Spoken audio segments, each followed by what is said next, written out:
this class of Applied Arts 9 would like to share something with you to begin.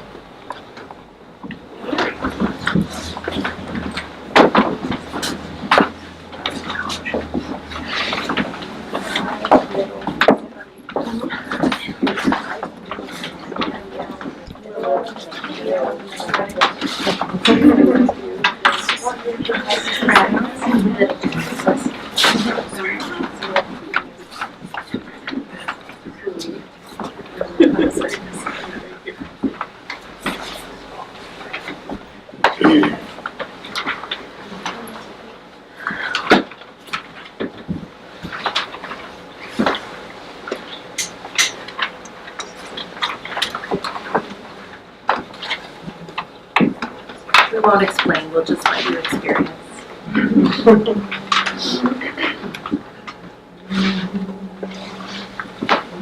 Dongote Jericho, Sadilika, Sadilika, Sadilika. Dongote Jericho, Sadilika, Sadilika, Sadilika. Dongote Jericho, Sadilika, Sadilika. Sadilika, Dongote Jericho, Sadilika, Sadilika, Sadilika,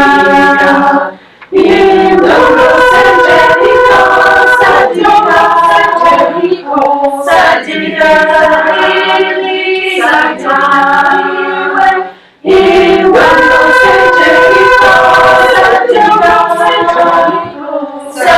Sadilika,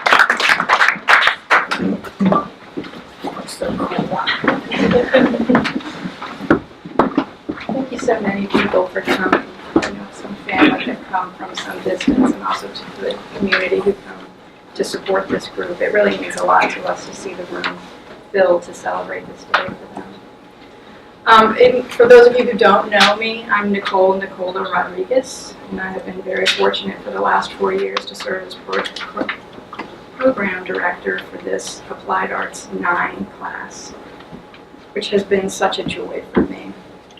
The Applied Arts training is a unique training in this country. It's actually the only one that in balance, in addition to teaching our teachers to be wonderful handwork teachers. Many times when I say teachers in one sentence. We also find it an imperative part of the training that there is emphasis on development of ourselves as humans and as artists. So when you've arrived at your 4 years here, it's quite a lot that we've experienced together. Over the 4 years, our students have been very fortunate to work with many teachers. Many very talented teachers have come, and there were a couple of them that they chose especially to come and speak to them and to all of you today. And one of those was Harlan Gilbert. Many of you may know him. Harlan worked with our group studying cosmic memory and also geometry. So basically that's a pretty comprehensive course of everything to do with the earth and spirit. Just cover all that. Anyway,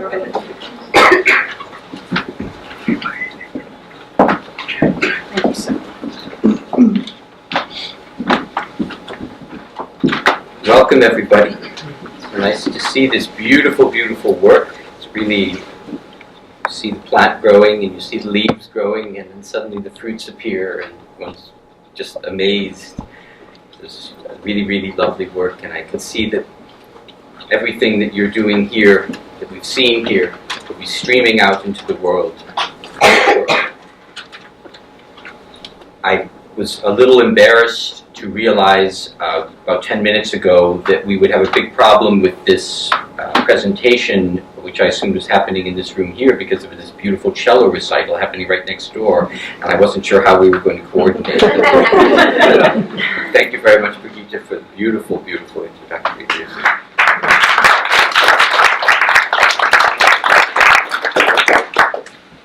I want to say a few words about the class, but first some people in the class urged me, or the message was conveyed to me that I should mention something about my connection to handwork, because I wasn't teaching handwork and it was a handwork training, but I do have a small connection to it. And just to give you a sense perhaps of how each of you might take up handwork in your lives, even if you don't go through this training, but maybe you want to. I was the handwork teacher for grades 1 through 3 for my own class when I was a class teacher.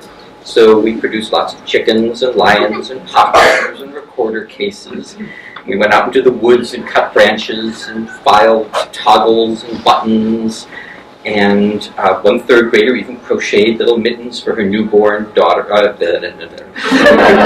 sister.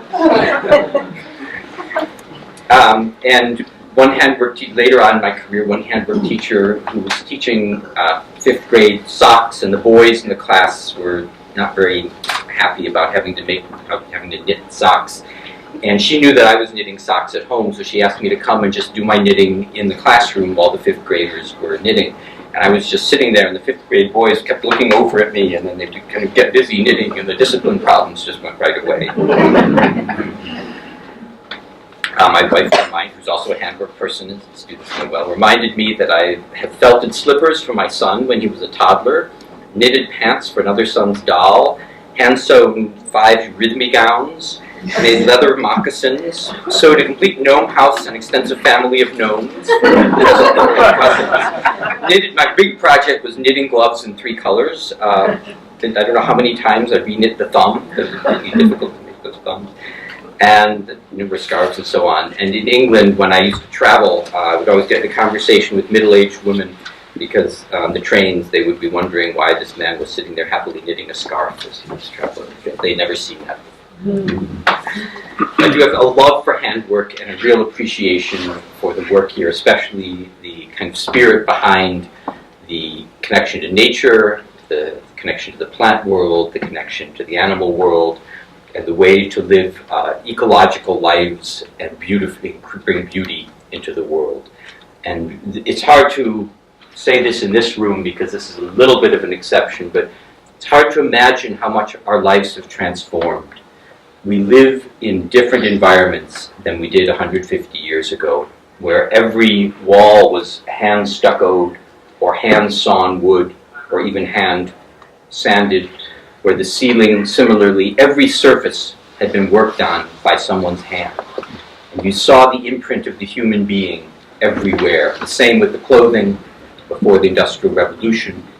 The human hand, the human heart, the human mind had permeated all of our environment, the human environment that we live in. And that's been lost to such a great extent today. And this group of people is helping to bring that back into the world in really beautiful ways, this humanness, to rehumanize our environment. This class was a very special class in my experience. I had 2 courses with them, but I think they especially lit up with this cosmology class. And I was just asking someone I just met today how the universe was created. Interesting question. This was our key question. How do things come about? And of course, for a handwork person, creation is central. And I think that's part of what lit up for them in this question is every time you ask a question about the outer world, how did the world arise, you're also asking a question about yourself and your inner world. how did I arise? Or how do I create? How is it possible that I can create something new in the world?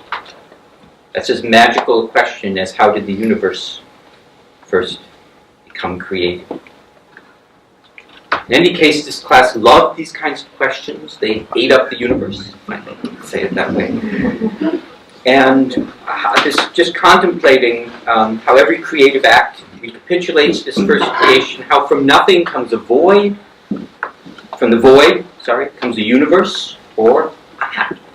From the chaos of tohu and bohu comes the heavens of the earth. From the chaos of a fleece comes a woven garment, or a knitted fabric. Handwork teachers empower their students to create order out of chaos. You create agency in your students. You enable them, you empower them to be people in the world who can be creatives, who can transform the world. You're enabling creative agents to go forth. That's a big mission of the Waldorf School, to transform the world. It's our secret message, to make the world, secret mission to make the world a better place. And whether you're in a Waldorf school or anywhere, by teaching handwork, by passing on handwork skills, you're empowering people to become transformative agents, to transform the world. Through you, I am sure your handwork spaces will become better places. Your schools or educational environments will become better places. And the world will become better places for each of you. Think through this training. I know through this training you've gained new capacities, new insights. Like all education, handwork education needs perpetual renewal, and I believe you will be renewing agents in the world for that as well. Go forth and spin fibers that have never been spun before, or weave tapestries that have never before been seen. Yeah.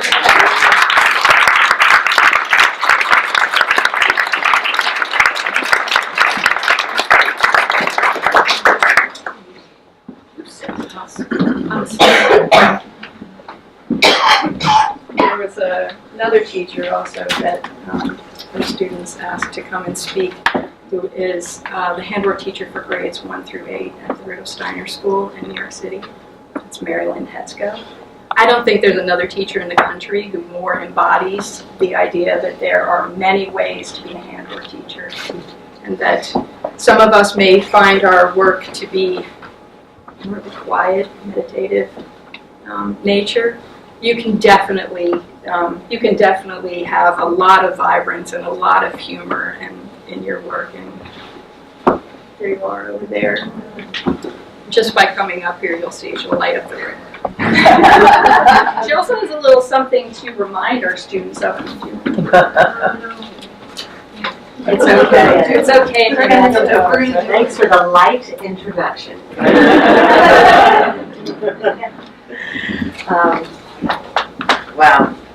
First of all, seeing your work made me want to come back to school again, because I am blown away. My words are inadequate, just blown away. I'm really honored to have been asked to speak today on your special day.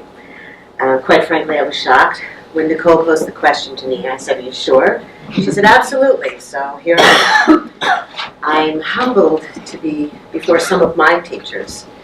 Renata, with her wealth of knowledge and beauty and grace. Chris, who was a mentor and an on-the-job training person with more tricks up her sleeve than one can count. Nicole, Mrs., with her relentless encouragement, patience, and unending passion for this work that we do. I'm indebted.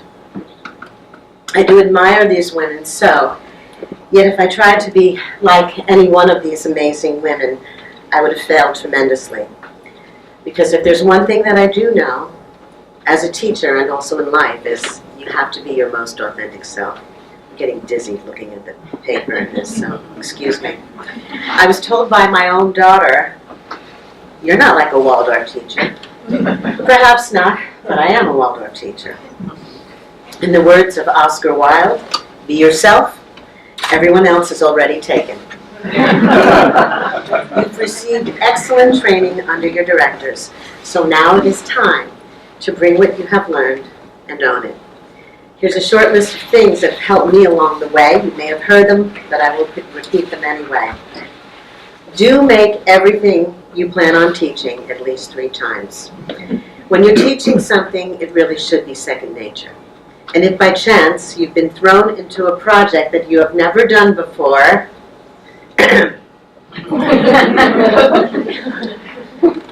don't let the students know. I was overheard by a seasoned teacher saying, she stands in front of the room and she acts like she knows what she's doing. And it wasn't meant to be a compliment. But isn't that what we all really want?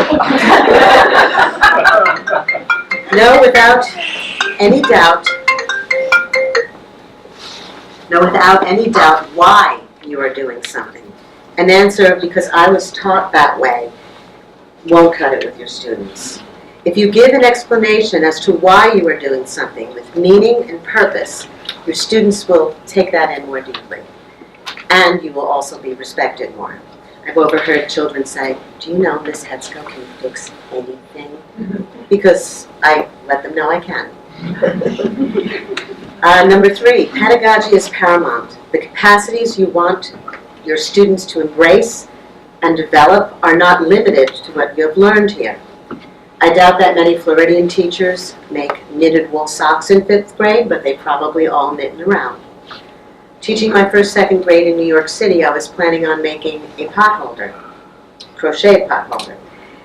When my students were unaware of what a potholder was, perhaps because their parents didn't cook very much, or they went out to restaurants a lot, or they just got takeout, I had to think very quickly. I had to scramble.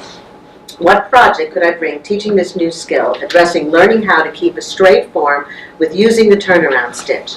And so my square potholder morphed into a rectangle that turned into a MetroCard holder, and all the children could relate to this. So I'm asking you to think outside the box and think indigenously. Number 4, try to remember what it is like not to know. To say purling is easy, it's just the reverse of knitting, doesn't help the children. Children must have an understanding and really need to see for themselves how something is done.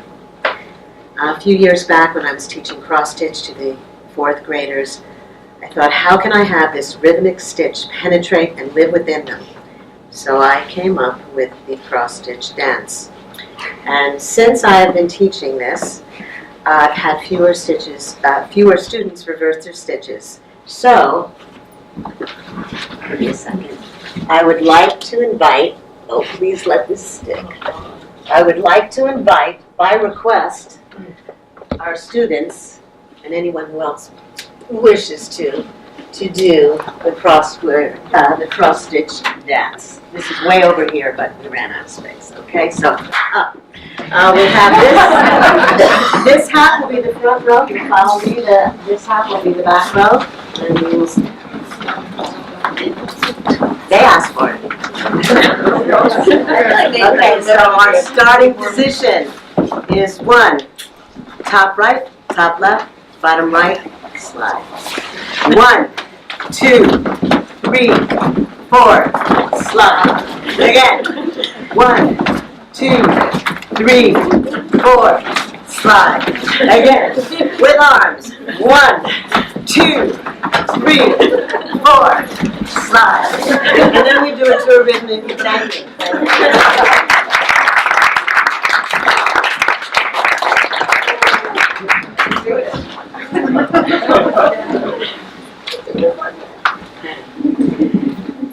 Five, keep the bar high. Know your students and expect them to do their best. Give them the solid skills, confidence, and enthusiasm to flourish. You are excited about your work and present it in a beautiful, creative, enthusiastic way. Your students will feel the same.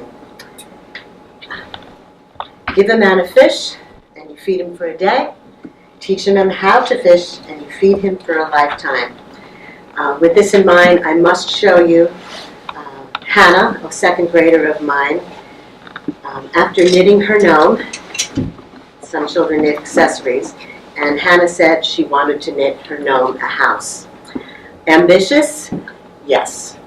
Attainable for this 7-year-old? Yes. I just need to show this. I did help her put it together, but she did all the knitting herself. Finally, a quote from a former student of the Rudolf Steiner School in New York City. If you have had the experience of binding a book, knitting a sock, playing a recorder, then you feel that you can build a rocket ship or learn a software program you've never touched. It's not bravado, just a quiet confidence. There's nothing you can't do. Why couldn't you? Why couldn't anybody? Congratulations, so proud.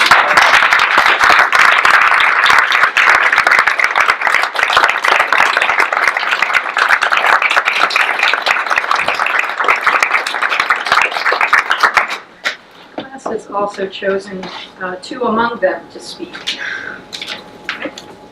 Don't look at me like you don't know what I'm talking about. Well, I wasn't chosen. But it happened. And I don't have my glasses. I was so busy enjoying the time out there that I didn't drink or find anything or think about speaking, which is probably good. So I'm actually going to read something that I wrote in the last 2 days. I would like to take a moment to reflect on the life of our group as a kind of entity with its own special energy, light, and spirit. From the beginning of our time together, from our first meeting, I think it was a circle in the gym, I sensed a delightful tingling. I could also feel the serious side of our energy, and this serious side, I believe, has been a force which has held us to our individual tasks and fostered time after time a way of meeting which has allowed for each of us to be seen, heard, and felt as integral parts of our group tapestry. Singing and movement reflected our ease in coming together, as did carefully choosing yarns from our class basket, in which there was always enough for all, but never enough of just one color for all. When things were not in balance, we noticed, and we righted them. I would say we've all come to this place and to this program with our own questions and our own journeys. That was clear from the start. And yet it is clear now, again, after a week of presenting projects, how deeply intertwined our paths are and our very investigations and inspirations. I want to say something about the intensity of our coming together, that if we can hold the memory of this fruitful community experience, a very living and artistic community, perhaps we can hold this in our hearts as we ripple back to our lives and physical places on this earth and be the sparks to grow new healthy communities. Perhaps through this living memory we can ignite and sustain beauty and spirit both in ourselves and in the communities we're with. I want to say a few things on the particulars of our group, and not too long, but I do want to take a little time remembering just to savor. From juggling to salt caves, meditations and gussets, to creating an egg in the palm of our own hand. From the creation of our first slams, to the challenges of the 9-year-old horse, and the mysterious appearance of a gnome-sized beer mug. Getting to know Delilah, how patiently she sat for our first shearing. Thank you. Then the amazing individuality of our dolls and their clothing. Who knew? Wasn't it a surprise when they came back? And why did it always storm on our last day, on our day of departure? Always. Never seeming to get enough time together, even after strenuous days, and they were long, traversing this campus back and forth, sweating, or we gathered in the studio after dinner and worked long and late into the night. I don't know how much work was done on this, but we had to be together, that's clear.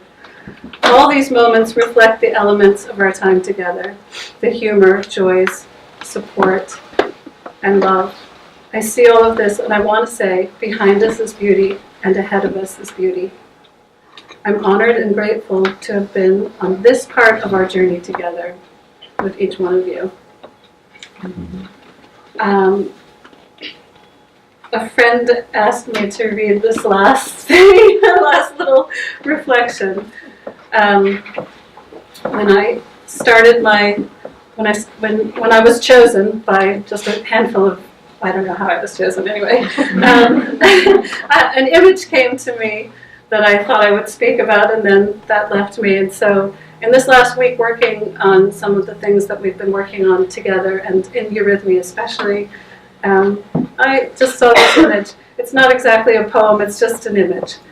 In a phosphorescent sea, bright flames lovingly find a form, and then another. Delicate moments, the residue and the infinite sparkles, reflecting what lives in us.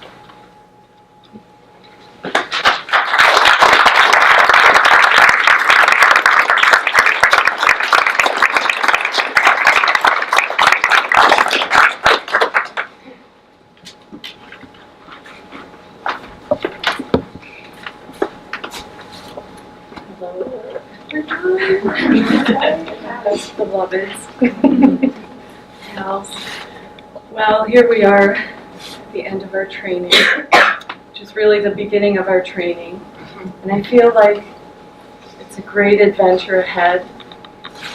And I like to think of it as a silk road stretching out before us. But we know that there just wasn't one silk road. It was really a network of roads intertwining and crossing and going out into the farthest directions, both ways, coming and going, meeting up and dispersing. And I feel like that is what lies ahead of us. On the Silk Road, you could bring a treasure or an abundance of treasures to trade and to share with people in distant lands.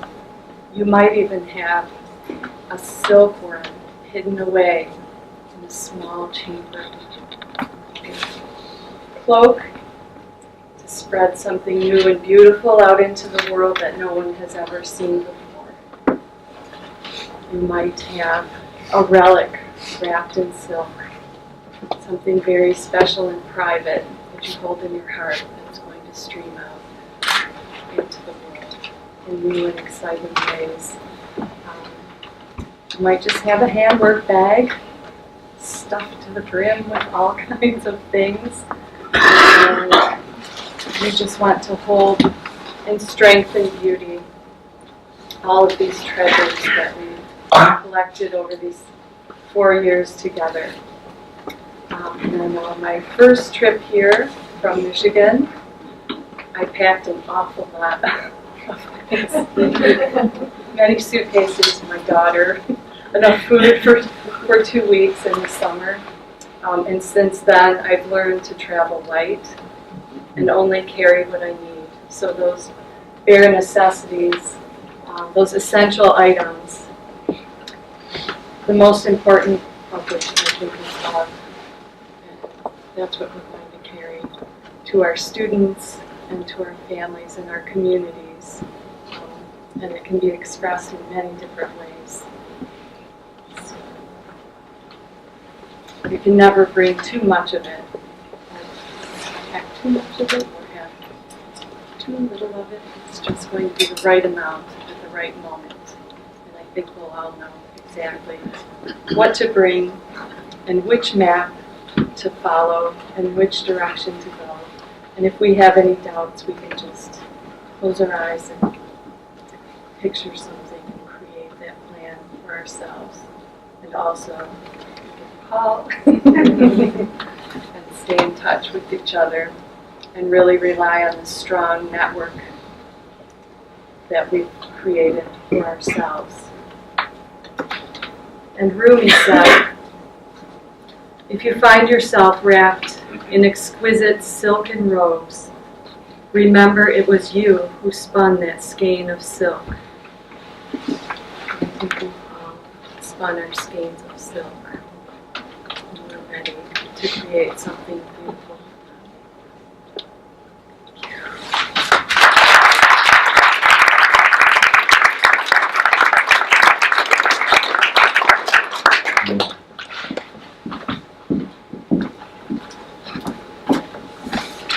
out of the way.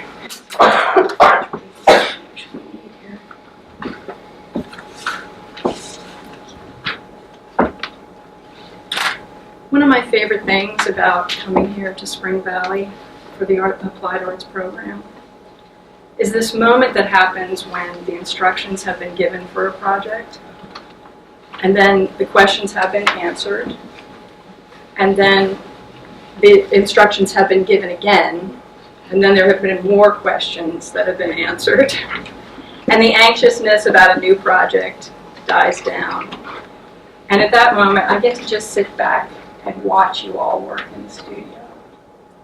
And it is marvelous.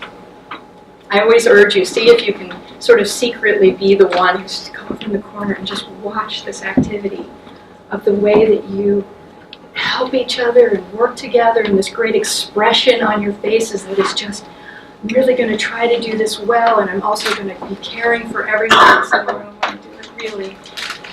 We speak about this, the spirit that we strive to connect to, and it is just fills the room when you're there working. Such a pleasure. I also find it a relief when I get to come here for this 1 or 2 weeks. You might share this feeling as well, because this is maybe the only time that I am allowed and we are allowed to come and really talk about what we do without getting one of those expressions. You know the expressions that I'm talking about? The one that you get when, I don't know, you're somewhere that you get asked that question, so what do you do? It's actually not just one expression. There's 4 different expressions that you get there. When somebody says, what do you do? And you think, okay, can I get out of this? So one of the expressions, there's probably more, but these are 4 that really stand out for me. There's one that is like, and then it's those people who are trying to get out of the conversation because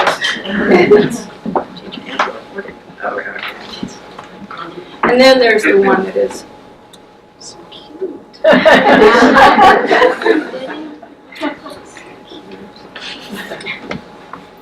Then there's one, we all know this in schools, where it is, you're a handwork teacher? My aunt has bags and bags that she would love to donate. That's a knowing laugh.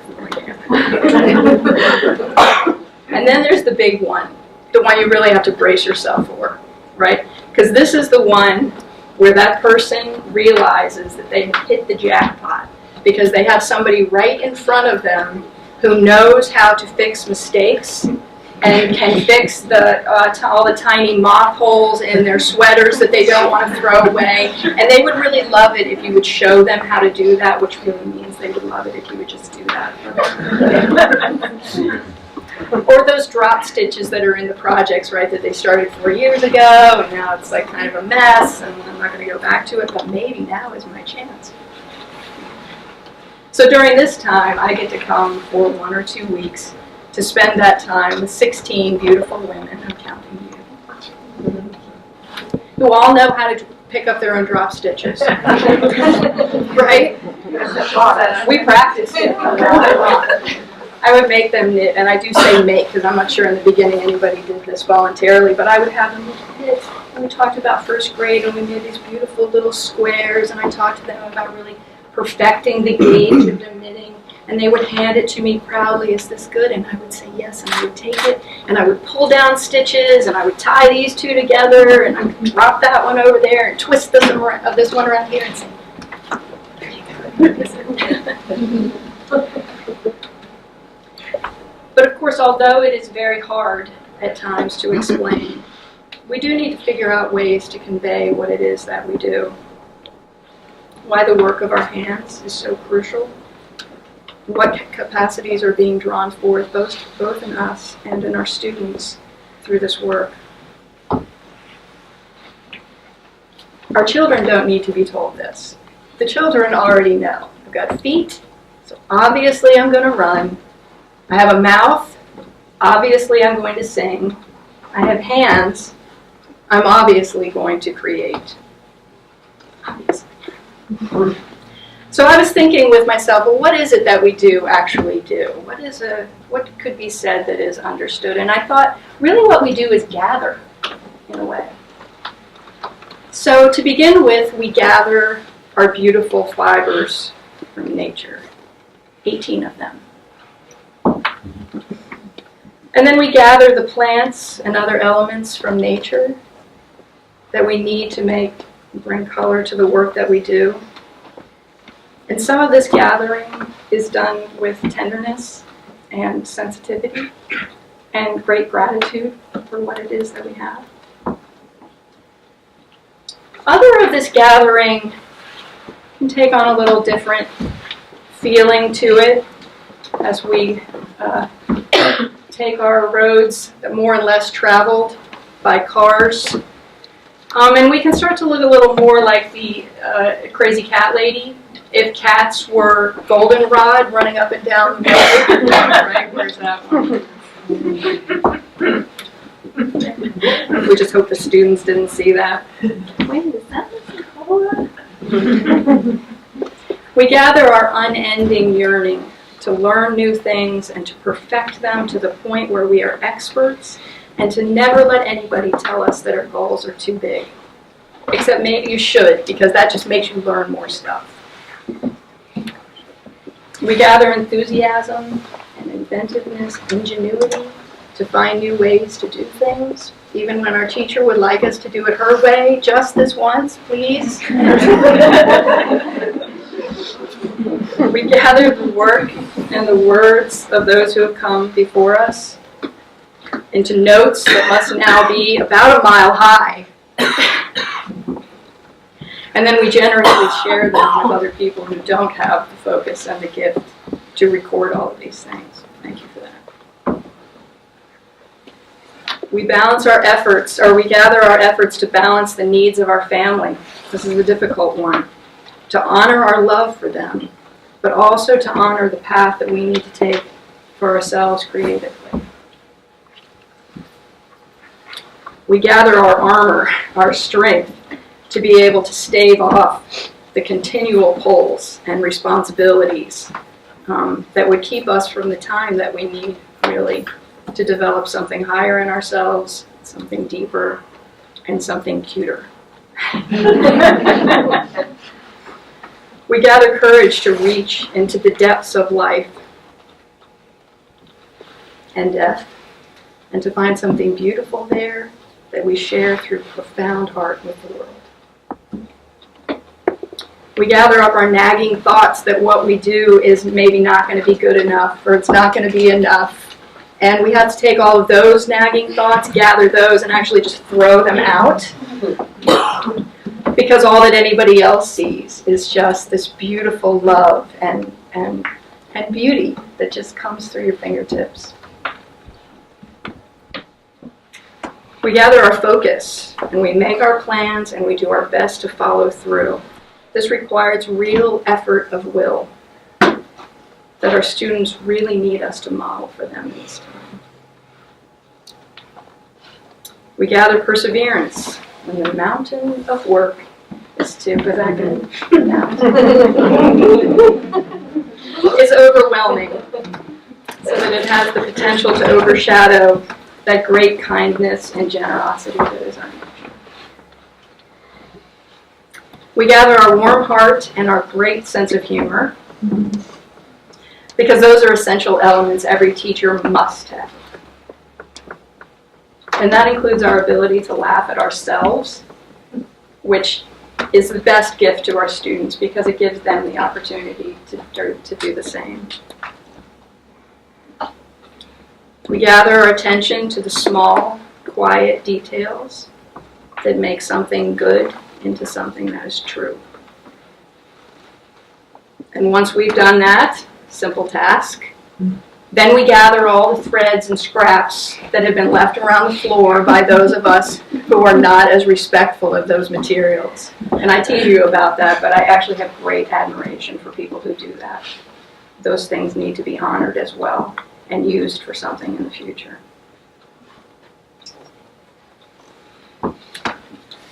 I'm almost done. It's a lot of gathering that goes on here. We gather our commitment to care for ourselves just as we do for our students, because candles burn out and so do teachers. We bring our hearts and our hands together to feel the energy and the healing that they hold. In this healing work, we gather all of everyone around us. We really are the glue that holds it all together.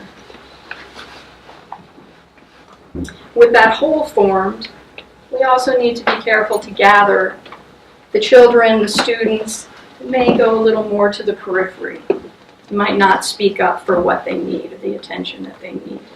So we have those that will gather, make sure everybody's heard, check in with that person. We gather the inspired words that remind us of the true potential of our effort,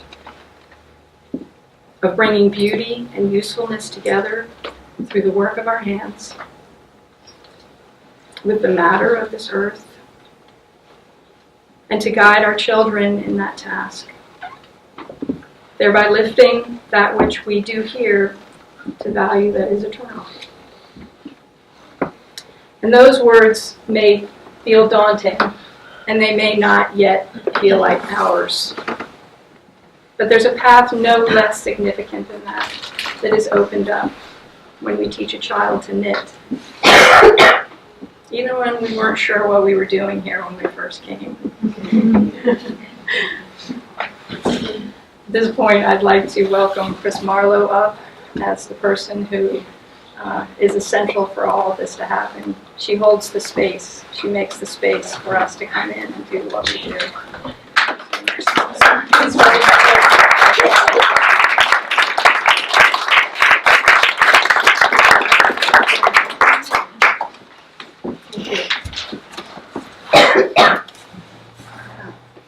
Don't need to say very much. A lot of beautiful thoughts have been expressed already.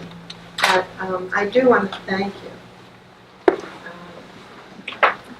on behalf of the Fibercraft Studio, but also as a personal thank you. I thank you for your commitment for these 4 years. It's it's a wonder to see, to be a witness for your commitment, your striving, your accomplishments, your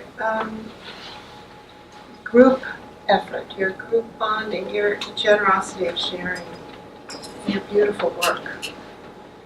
I would also like to thank all of those who stand behind you. Some of you are here. These women couldn't really do it without the support that you've given at home. Please, if your families and friends aren't here, please be sure to thank them because they made it possible too. And, I am grateful for that. It's been a wonderful experience for me to be able to kind of step in and out of your group and to witness your progress, really, your process, your transformation, both of materials and yourselves.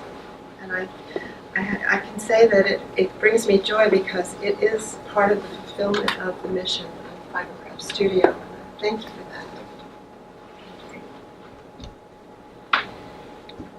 And I trust that what you've gained and accomplished here will spread out. It's already been said, but I trust that there will be a ripple effect from this that will really touch the world, and is one way to make our world a better place. And I'm so grateful. So it's with great pleasure that I'm going to give you some official recognition of what you've accomplished. You should know that this is a very heartfelt activity in the studio to create these. I hope you enjoy the certificates and their presentation. It's reading it for you. And yeah, I'm going to call your names and forgive me if I make a mistake. So, Susanna Caro.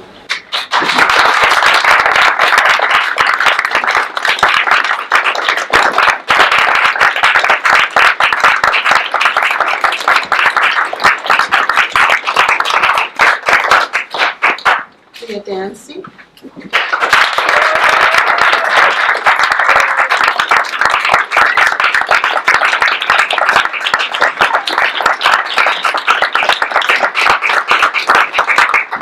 Tammy Danette.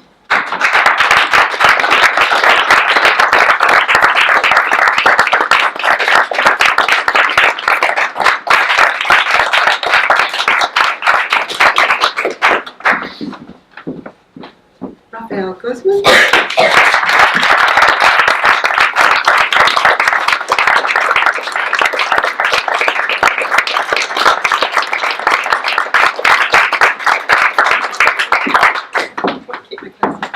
Christina Canonic.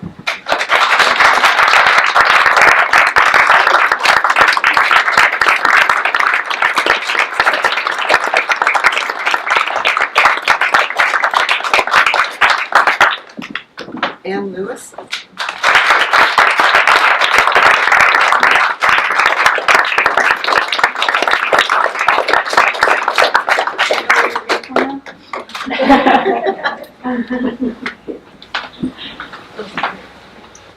Natalia.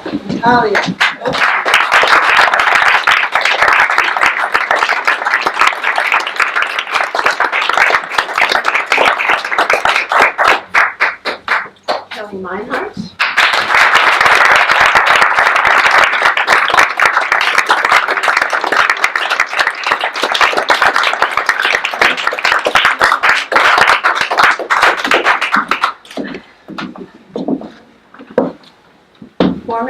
Maureen Satriano.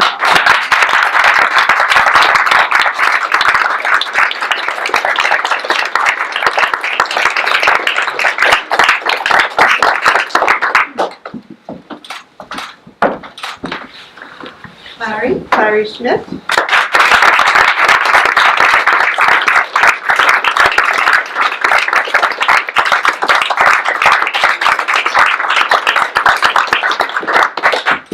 Miho Suzuki.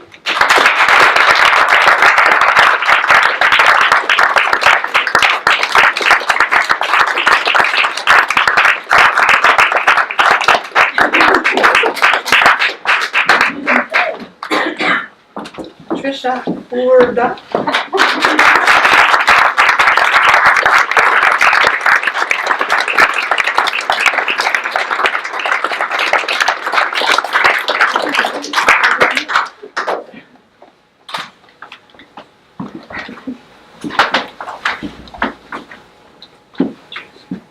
Jessica Panagos.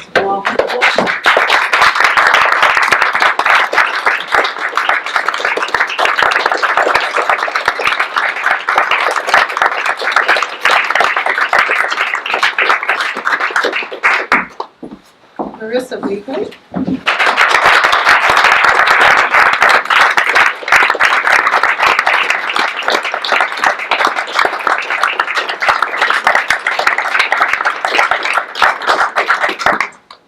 And finally, Kirsten Zuberberg.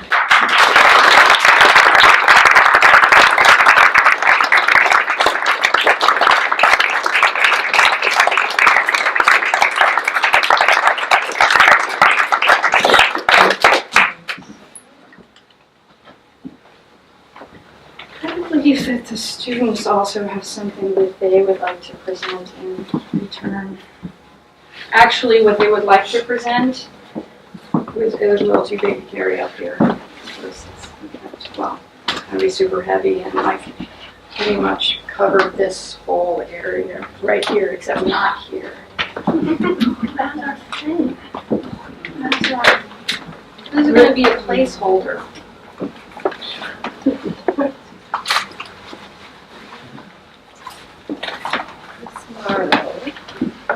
This is our gift for you and the studio, for Cybercraft Studio, from all of us.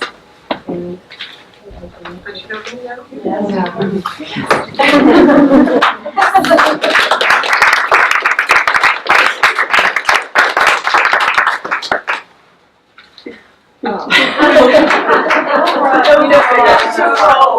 That's a stand-in. Really? it's a pro. And 8 by 11. Oh my gosh, what a Beautiful gift.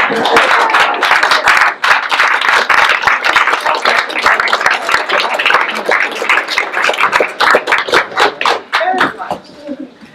I guess you noticed the came from the roadside. Renata found that one at the roadside. It served us very well.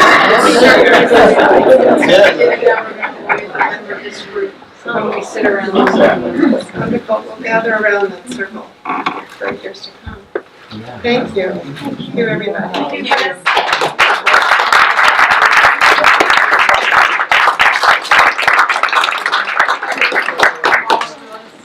It's a little bit of gathering of all the things that we thought that You love it, that you might love, and Should I that open it now, or should I wait till down there? yeah, it might take a while, so you might want to wait. But it's all sorts of things that a handwork teacher and We one made that at we- least. Can I take peek just a little? You could peek. Sure. Hand creams and lemon drops. And I have those, and lemon drops are good, not just for, those are good, bribery for the students. So thank you so much, that's so sweet. Thank you for all your inspiration. Our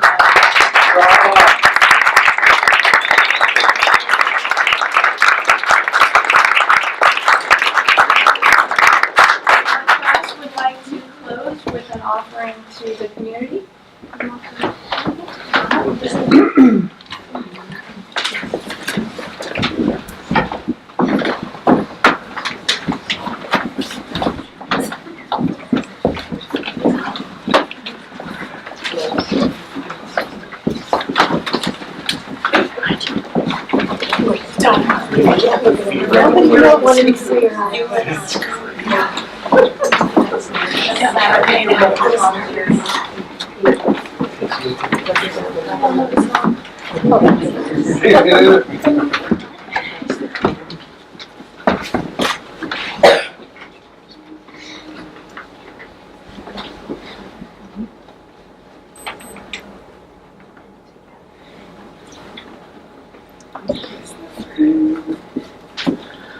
I have a million nightingales on the branches of my heart.